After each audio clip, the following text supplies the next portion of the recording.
దాంట్లో కూడా మేము క్యాలిక్యులేట్ చేస్తాం. చాలా రకాలుగా వేరియేషన్స్ ఉంటాయి బాడీలో. సో అన్ని రకాలుగా చూసుకొని మేము అవర్స్ లో, డేస్ లో, వీక్స్ లో ఇస్తాం. కానీ ఎంతసేపు శ్వాస తీసుకున్నాడు, చివరి క్షణాలు ఎంతసేపు ఉన్నాయి అనేది చెప్పడం కష్టం. అలా కష్టం అండి. ఎందుకంటే మేము చనిపోయిన తర్వాతనే పోస్ట్ మార్టం చేస్తాం కాబట్టి ఆ క్యాలిక్యులేషన్ ఇంపార్టెంట్ గా తీసుకుంటాం. దానికంటే ముందు ఎంతసేపు బతుకున్నాడు అనేది మాకు సంబంధించింది కాదు. ఓకే, అంటే దాన్ని ఎవరైనా తేల్చగలుగుతారా, ఏదైనా నిపుణులు? అది యాక్చువల్ గా సపోజ్ ఒక ఎగ్జాంపుల్ గా తీసుకుందామండి. ఎప్పుడన్నా అంటే ఇప్పుడు సపోజ్ ఒక యాక్సిడెంట్ కేసు అయింది, అక్కడ ఎవరో ఒక వెహికల్ కొట్టేసి వెళ్ళిపోయారు. పాపం కొన ఊపిరిలో ఉంటాడు అతను. కొన ఊపిరిలో ఉన్నప్పుడు అతనికి సహాయం చేయగలిగితే హాస్పిటల్ తీసుకొచ్చే లోపు ఆ టైం పీరియడ్ ని మనం క్యాలిక్యులేట్ చేయొచ్చు. కొన ఊపిరిలో ఎంత అంటే అప్పుడు కూడా లైవ్ గా ఉన్నప్పుడు ఎగ్జామిన్ చేసే మెజర్మెంట్స్ వేరే ఉంటాయి, చనిపోయిన తర్వాత చేసే మెజర్మెంట్స్ వేరే ఉంటాయి. ఓకే, అది కూడా అతనికి కొన ఊపిరితో సహాయానికి తీసుకువెళ్తూ ఉన్నప్పుడు మాత్రమే క్యాల్కులేట్ చేస్తారంటున్నారు, రైట్? ఓకే, అది అందుకొరకే చెప్తాను. ఇప్పుడు సపోజ్ ఒక చనిపోయిన తర్వాత చాలా వరకు ఏంటంటే మామూలుగా మనం నాడీ చెక్ చేస్తాం. నాడీ చెక్ చేస్తే మామూలుగా ఉన్నప్పుడు నాడీ చెక్ చేయడం వేరు, రక్త గాయాలతో ఉన్నప్పుడు మెల్లమెల్లగా నాడీ కూడా పల్స్ అనేవి కూడా తగ్గిపోతూ ఉంటాయి. సో అలాంటప్పుడు ఏంటంటే అలాంటి టైంలో బ్లీడింగ్ ఎంత సివియర్గా ఉంది, అలాంటి దాని మీద మెల్లమెల్లగా పేషెంట్ డిసీజ్ ఎవరైతే వ్యక్తి క్యాండిడేట్ లైవ్ గా ఉన్నప్పుడు అతను తీసుకొచ్చే టైంని సడన్ గా ఎంతవరకు హిమరేజిక్ షాక్ లోకి వెళ్ళిపోయింది అనేది చెప్పగలుగుతాం. సో అది బతుకున్నప్పుడు. చనిపోయిన తర్వాత సపోజ్ మీరు ఇమీడియట్లీ మా దగ్గర చనిపోయిన తర్వాత తీసుకొచ్చింది అనుకోండి బాడీ, మేము అప్పుడే విత్ ఇన్ 1 hour 2 hours అని చెప్పేస్తాం. అంటే చేంజెస్ ఆఫ్ ది బాడీ అది. ఓకే, చనిపోయిన తర్వాత బాడీ. ఓకే సరే, ఇప్పుడు బతుకున్నప్పుడు చెప్పండి. బ్రతుకున్నప్పుడు ఏదైనా 3 సిస్టమ్లు అంటే మనకు బ్రెయిన్ కి సంబంధించింది కానీ, ఊపిరితిత్తులకు సంబంధించింది కానీ, లేదు అంటే గుండెకి సంబంధించిన 3 మన సిస్టమ్స్ ఆగిపోయినప్పుడే మనిషి చనిపోతాడు. ఓకే సరే, ఇప్పుడు ఎదురుగా ఒక వ్యక్తి ఉండి మరొక వ్యక్తిని పైనుంచి కిందకు తోసేస్తున్నాడు అనుకుందాం. అతను ఎవరో తోసేస్తున్నారు అని తెలుసుద్ది, అంటే కానీ కింద పడిపోవడం ద్వారా చనిపోయాడు. అతన్ని ఎవరో తోయడం ద్వారా చనిపోయాడా, లేదంటే జారి పడిపోవడం ద్వారా చనిపోయాడా అనేది బ్రెయిన్లో ఏదైనా తెలిసే అవకాశం ఉంటుంది? ఆ మార్పులు ఏమైనా ఉంటాయి అప్పుడు? అంటే ఎటువంటి ఆనవాళ్ళు లేవు, వాళ్ళ మీద ఏ ముద్రలు ఉండవు, జస్ట్ ఏదో. అంటే ఇది మీరు సినిమాటిక్ గా అడుగుతున్నారండి, కానీ అంటే అతను వెనకాల ఎవరో ఉన్నారు, అతను చూశాడు నెట్టేటప్పుడు, కానీ అది బ్రెయిన్ లో వచ్చేసి స్టోర్ అయ్యింది అని అంటున్నారు మీరు. ఆ బ్రెయిన్ లో ఏమైనా మార్పులు ఉంటాయా? అంటే ఆ భయం తాలూకు ఆనవాళ్ళు బ్రెయిన్ లో ఏమైనా ఉంటాయా? ఒక భయం తాలూకు ఆనవాళ్ళు ఏమైనా ఉంటాయా? అలాంటివి ఏమీ ఉండవు. అది చాలా కష్టం ఐడెంటిఫై చేయడము. ఎందుకంటే చనిపోయిన తర్వాత ఏదైనా బ్రెయిన్ కి సంబంధించిన ఇంజురీస్ అయినా కానీ, ఆ గాయాలు కానీ అన్ని ఒకటే రకంగా ఉంటాయండి. అంటే అక్కడ అంటే తన చుట్టూ కొంతమంది మనుషులుండి చంపేస్తున్నారు అన్నప్పుడు బ్రెయిన్ లో ఉండే మార్పులు, లేదు నేను సహాయం అందక ప్రమాదంలో ఉండి చనిపోతున్నాను అనేటప్పటికీ బ్రెయిన్ లో ఎటువంటి మార్పులు ఉండవు, తేడా ఏముండదు. బ్రెయిన్ అంటే ఫోరెన్సిక్ లో పోస్ట్ మార్టం లో ఆ డిఫరెన్స్ ఏం తెలియదు. ఇంజురీస్ అంతే ఇంజురీస్ బ్రెయిన్ ఫైండింగ్స్ బట్టే మేము చెప్తాము. కానీ బ్రెయిన్ లో అతని మెమరీ ఉందా అలాంటి ఏమి ఉండవు, ఫైండింగ్స్ అలాంటివి ఏమి ఉండవు. ఎందుకంటే బ్రెయిన్ ఫైండింగ్స్ మేము ఏమైతే చూస్తామో అవే రాస్తాం. అంటే బ్రెయిన్ ఫైండింగ్స్ కూడా ఏమైనా గాయాలు అంతే, గాయాలు, రక్తస్రావం, ఎంతలోది గాయమైంది, గాయాలు అందులో 2 రకాలు ఉంటాయండి, natural death, unnatural death.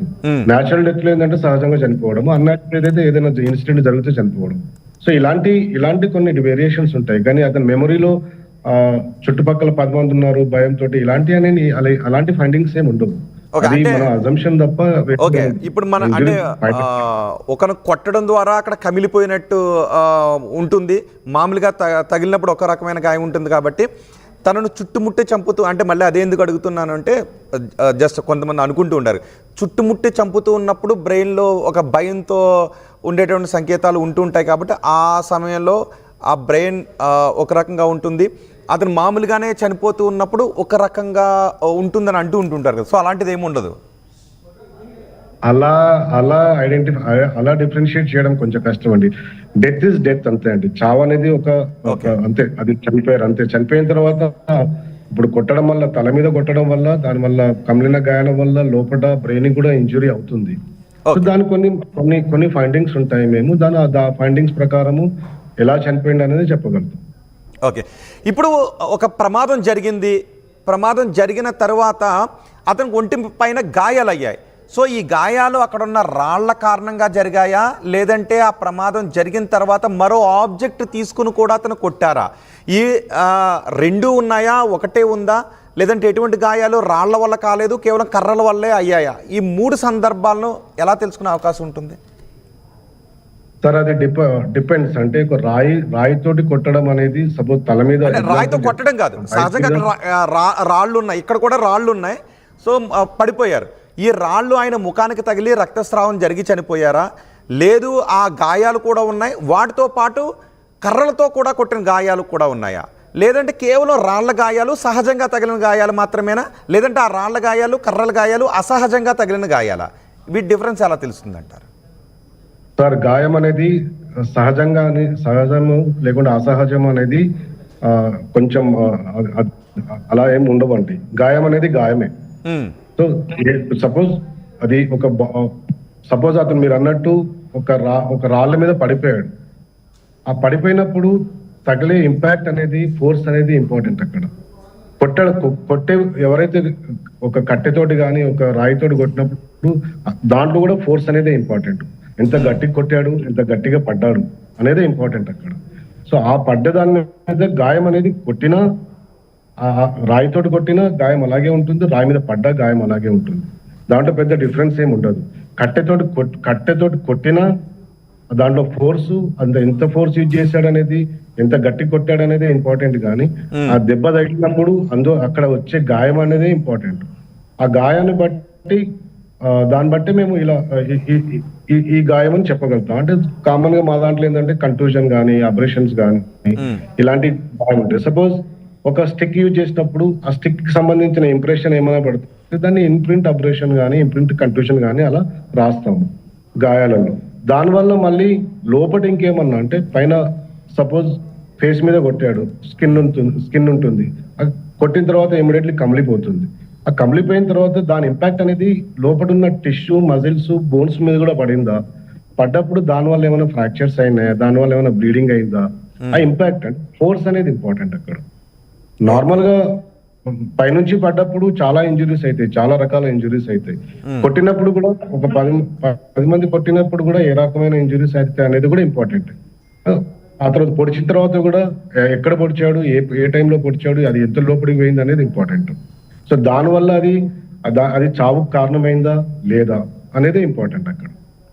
So గాయాలు అనేది అన్ని సేమ్ ఉంటాయి గాయాలు, దాంట్లో కొంచెం డిఫరెన్స్ ఉంటుంది. సపోజ్ కట్టెతోటి కొట్టిన గాయం అనేది తల మీద కొడితే గాయమే, పైనుంచి వెళ్ళి కింద పడ్డా గాయమే అండి. ఓకే, ఇప్పుడు ఈ కేసులో తీసుకుంటే తనకి హెల్మెట్ పెట్టుకున్నారు, హెల్మెట్తోనే చనిపోయారు. ముఖం పైన కొన్ని గాయాలు ఉన్నాయి, పెదాల పైన గాయాలు ఉన్నాయి, బైక్ ఆయన పైన ఉంది, ఆ బైక్ గార్డుకి కూడా బ్లడ్ అదుక్కుని ఉంది. సో ఆయన హెల్మెట్ అలాగే ఉంది, ముఖం అంతా కూడా రక్తం కారుతూ ఉంది. ఇలాంటి సందర్భాల్లో సహజంగా వచ్చే అనుమానాలు ఏంటి? ఇలాంటి సందర్భాల్లో మరణ కారణం ఏమై ఉండొచ్చు? అంటే తలకి హెల్మెట్ ఉంది, సో తలకి బలమైన గాయం తగిలే అవకాశం లేదు, కానీ ముఖం పైన, పెదాల పైన గాయాలు ఉన్నాయి. ఇంకా పోస్ట్మార్టం రిపోర్ట్ మనకు రాలేదు కాబట్టి మనం కొంచెం డౌట్ వ్యక్తం చేస్తాయి. ఇక్కడ మీకు ఒక చిన్న క్లారిఫికేషన్ ఇవ్వాలండి. ఇప్పుడు సపోజ్ మీరు ఏదైతే కేసు గురించి మాట్లాడుతున్నారో ఆ కేసుకు సంబంధించిన డీటెయిల్స్ నాకు ఎలాంటివి తెలియదు, ఎందుకంటే దాన్ని నేను పోస్ట్మార్టం చేయలేదు. Okay, first point. Second point వచ్చేసి హెల్మెట్ పెట్టుకున్నప్పుడు కూడా కొన్ని రకాల గాయాలు అయ్యే ఛాన్సెస్ ఉంటాయి. ఓకే, సపోజ్ కంప్లీట్ గా హెల్మెట్, సపోజ్ అది సేఫ్టీ గార్డ్ కాబట్టి అది అక్కడ ఉన్న స్పీడ్ కానీ, తర్వాత కొల్యూషన్ అనేది అంటే ముందు నుంచి వచ్చే వెహికల్ ఎంత స్పీడ్ లో వస్తుంది, ఎవరైతే ఎంత స్పీడ్ లో పోతున్నారు, అంటే not only for this case, any కేసులో కానీ అందులో పడిన పొజిషన్ అంటే కొల్యూజన్ అయ్యే పొజిషన్ అనేది ఇంపార్టెంట్. సో ఒక వెహికల్ కు ఇంకో వెహికల్ కి గుద్దుకున్నప్పుడు వచ్చే గాయాలు ఎలా అంటే అన్ని రకాలుగా యాక్సిడెంట్లు అలాగే ఉంటాయి. సో ఇందులో ఏంటంటే ఫేస్ అంటే హెల్మెట్ పడ్డప్పుడు హెల్మెట్ పెట్టుకున్నా కానీ గాయాలయ్యే ఛాన్సెస్ ఉంటాయి. అది పొజిషన్ అంటే దాంట్లో కూడా వేరియేషన్స్ ఉంటాయి. హెల్మెట్ ఏ టైపు లూజ్ ఉందా, అతను కరెక్ట్ గా ఫిట్ ఉందా, లేదు అంటే ఆ బెల్ట్ పెట్టుకున్నాడా లేదా, ఇవన్నీ వేరియేషన్స్ ఉంటాయి. హెల్మెట్ పెట్టుకున్నా కానీ తలకు గాయాలయ్యే ఛాన్స్ చాలా తక్కువ ఉన్నా కానీ మిగతా బాడీ మీద గాయాలయ్యే ఛాన్సెస్ అయితే ఉంటాయి. వాటిని మనం కామన్ గా బ్లంట్ ఇంజరీస్ అంటాం. చెస్ట్ మీద కానీ, అబ్డామిన్ మీద కానీ, చేతులు కానీ. సో ఇది ఈ ఇంపాక్ట్ ఒక వెహికల్ నుంచి ఇంకో వెహికల్ కి గుద్దుకున్నప్పుడు బాడీ కూడా బాడీకి అయితే కవరేజ్ అంటూ ఏం లేదు. అలాంటప్పుడు చెస్ట్ కు తగిలే ఇంజురీస్ అయ్యే ఛాన్సెస్ కూడా ఉంటాయి. ఆ తర్వాత ఏవైతే సపోజ్ ఆ హెల్మెట్ పెట్టుకున్నప్పుడు దాని మిర్రర్ ఉంటే ఆ మిర్రర్ పగిలిన తర్వాత అవి కుచ్చుకొని వచ్చే గాయాలు కూడా ఉంటాయి కామన్ గా. డాక్టర్ గారు, కొంతమంది బాడీని చూసినప్పుడు డౌట్స్ వ్యక్తం చేస్తుంటుంటారు. చాలా సందర్భాల్లో పోస్ట్ మార్టం రిపోర్ట్ పై కూడా డౌట్స్ ఉన్నాయని అంటూ ఉంటారు. పోస్ట్ మార్టం కూడా జరిగి యాక్యురేట్గా చెప్పగలుగుతుందా, ఉండొచ్చు అనే సందిగ్ధం ఎక్కడైనా ఒక పాయింట్లో ఉండే అవకాశం ఉంటుందా?